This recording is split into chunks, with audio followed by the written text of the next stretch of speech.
Today we're taking on a real challenge. Don't go away.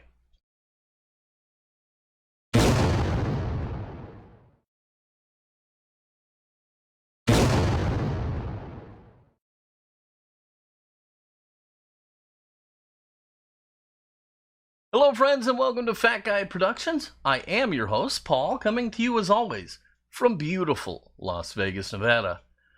Today I dug through my stash and I pulled out a car that really should have been relegated to a parts bin or just tossed in the garbage. The Boss Hoss is a favorite of Hot Wheel collectors everywhere. A super popular car in a super popular casting produced from 1970 to 1972. Now this Hoss has seen better days. It has a broken axle, broken caps on both the front and back, a damaged spoiler, punched in roof. Oddly, the glass is in good condition.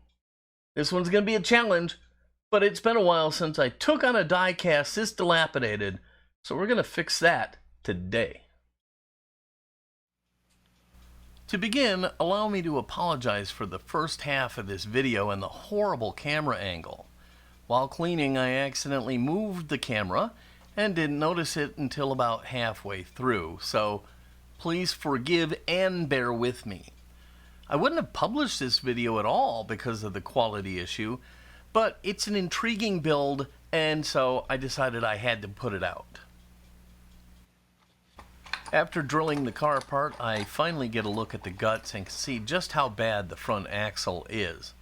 Fortunately, this is a style where the bent spring axle can be removed and replaced, so I have that going for me. I eventually will opt to remove and eventually replace both axles, as the bearings here are just too sloppy.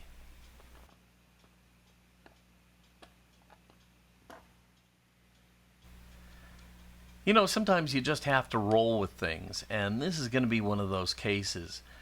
My shielded drilling actually wasn't working at all here. There just wasn't enough for the bit to grab onto and hold the bit in place.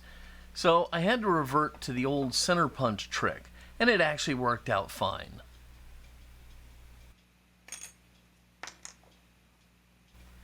I'll mention this again in the video, but don't get so hung up on a plan that you're unwilling to change. Well, there you have it. The car is taken apart, and it looks like hell. You know, I finally remember to drill and tap the posts, and this is the best footage I have of it. I'm such an idiot.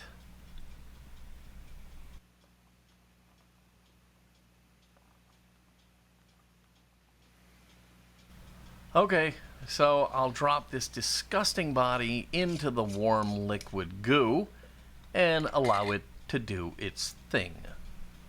You know I'm hung up on this, so I'm glad that I got a good shot of this going down into the depths of the goo. I love it. Very satisfying.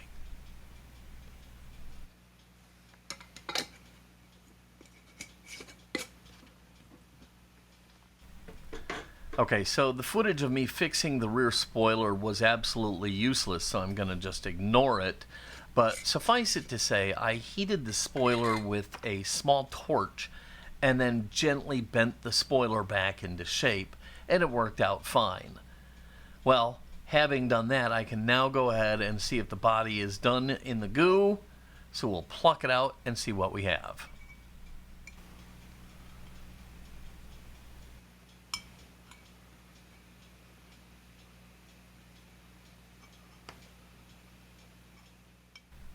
As I pull the casting from the goo, I noticed a weird thing. I could basically see the racing stripes still. It seems like they had some sort of a plastic coating over them that inhibited the stripper. So this is going to take a little bit more work to clean up. I'll run it over to the sink, get rid of the excess goo, and then we can go ahead and deal with the remnants of the stripes.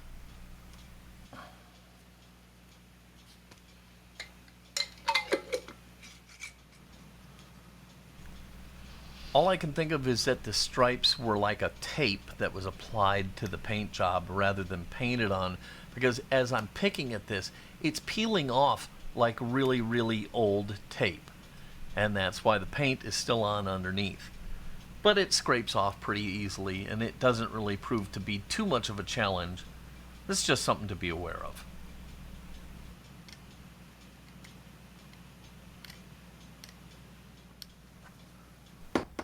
With the cleanup done, I can finally go ahead and start doing some of the body work. I'm going to start by hammering the roof back into position. I'll go slow, and I'll use a number of makeshift tools to gently pound the roof back out. The trick is to get it back into shape without making a lumpy, misshapen mess.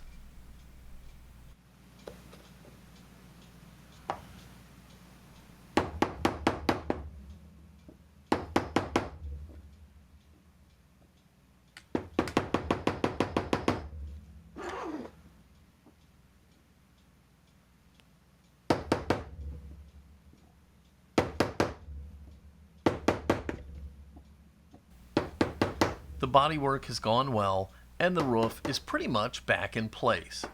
So now I can flip the car over and take a file to the roof to kind of smooth everything out.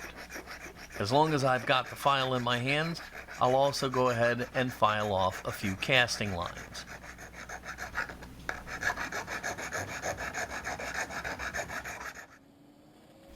After some sanding and polishing, I'm pretty happy with the body, so now it's off to the paint booth.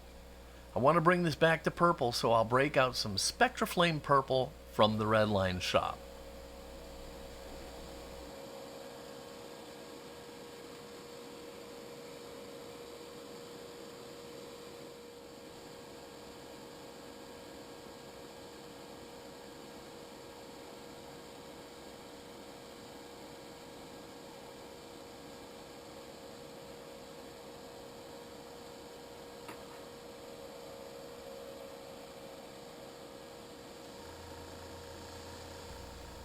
You all know the drill.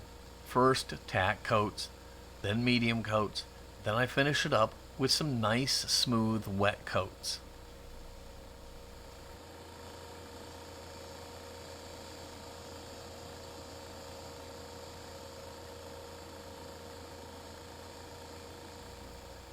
I go pretty deep with the color. I guess I do that a lot, but I just prefer a more saturated look. I don't really like the purple in the lighter hue.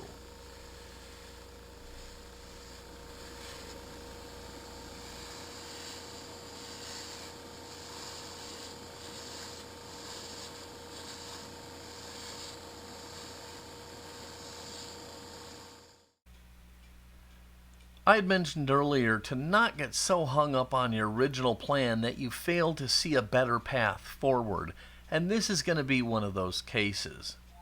I wasn't going to stripe the car, especially since this was kind of a restoration plus and not a strict resto. It didn't really have to have the stripes. But after I got the purple paint on, I decided, I am going to put on the dual black stripes. Since I have to mask this all off, you've got to make sure that the paint is really, really dry, so I waited until I knew it was completely cured.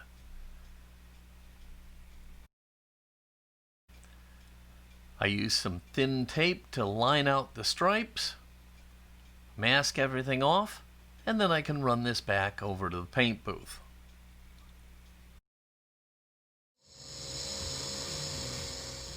Again, I feel I had to be flexible here because I went over and I sprayed the stripes down using flat black only because it's easier to work with.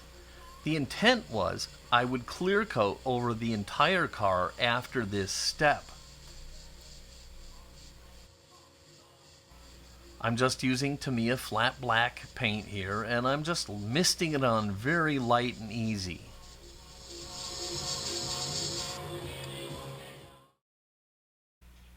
So as I said, I did plan to clear coat over all of this. But here I am, I'm pulling the tape off, and I'm seeing the stripes on this beautiful glossy purple paint and these flat black dual racing stripes, and I just, at the spur of the moment, made a change on how I was going to do this paint job and said, no clear coat. And that's a big change for me because you all know I'm addicted to clear coat. But the car just looked too good. I couldn't change it. Never pass up a good thing.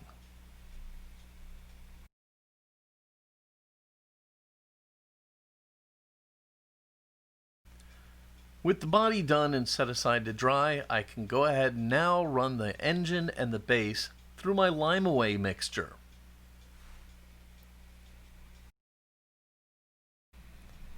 After the lime away, I'll take them out, I'll give them a wash, and I'll hit them up with a brass bristle brush.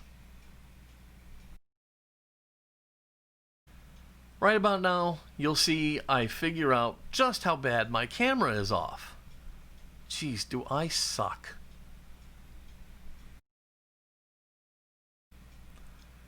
The lime away mix works great for cleaning up light tarnish. For anything heavy though, I would still suggest learning the trick of zinc plating.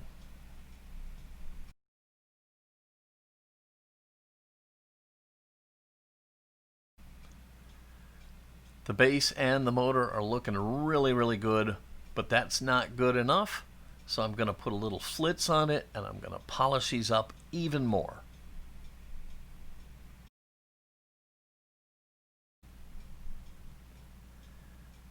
After thoroughly working the part over with the flitz, I'll buff it to a nice shine with a soft clean cloth, and it is looking good.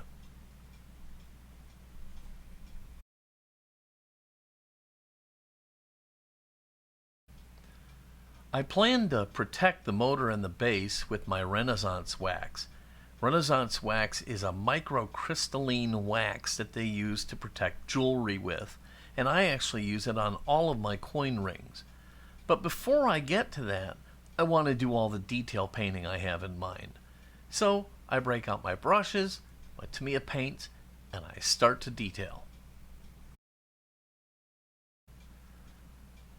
Here I'm painting the spoiler and the rear panel flat black, and then I can go ahead and set it aside to dry before moving on.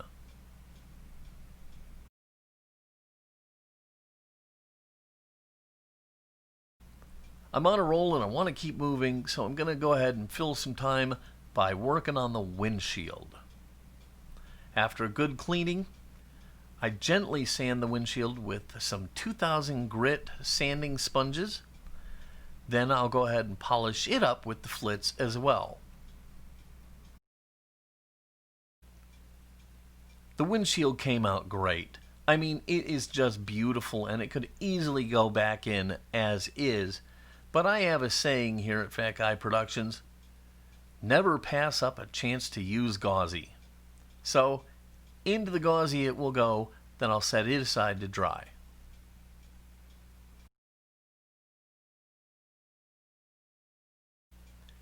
Yes, I am high on gauzy. I think it's an amazing product. But don't mistake that into thinking that it means I'm down on using Pledge floor care, because I'm not. I think it works great. It's more affordable. You get this big giant bottle. So if Pledge is your thing, go for it.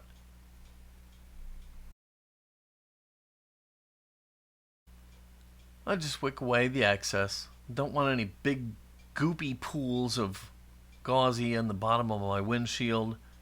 So I get rid of the excess and I put it in my beloved onion saver.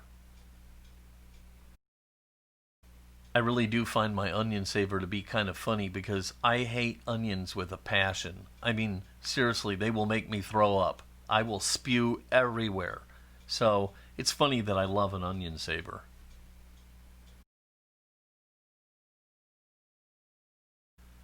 Okay, more detailing. Here I'm painting in the taillights with a little Tamiya gloss red. I can paint in the headlights with some Tamiya flat white. And I'm also doing a little bit of work with some panel lining fluid on the motor to give it some punch.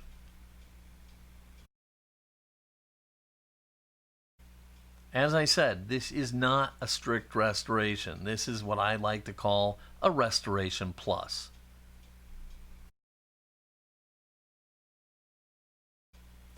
With everything on the base dry, I can go ahead and put in the replacement bent spring axles I got from Bright Vision.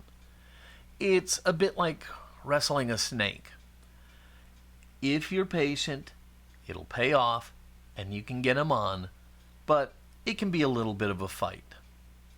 Once I get the new axles on, I can top them off with a set of chrome deep dish wheels. You know I love them. I also got those from Bright Vision, and I think they look amazing.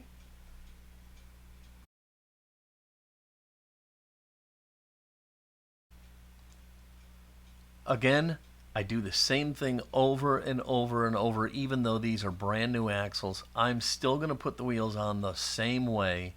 I back up the hubs with my little tool. I press the wheel on, because not only does this protect the axle and the hub, it also makes sure that every wheel is spaced the same all the way around the car. Exercising good habits is never wrong.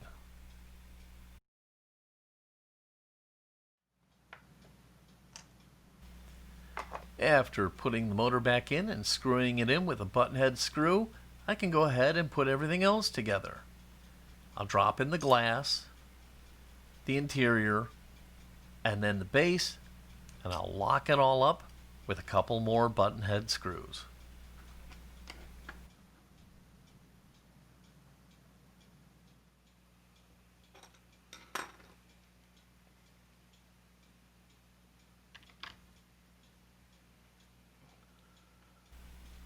Finally, we can all sit back and decide how I did with this dumpster fire of a Redline.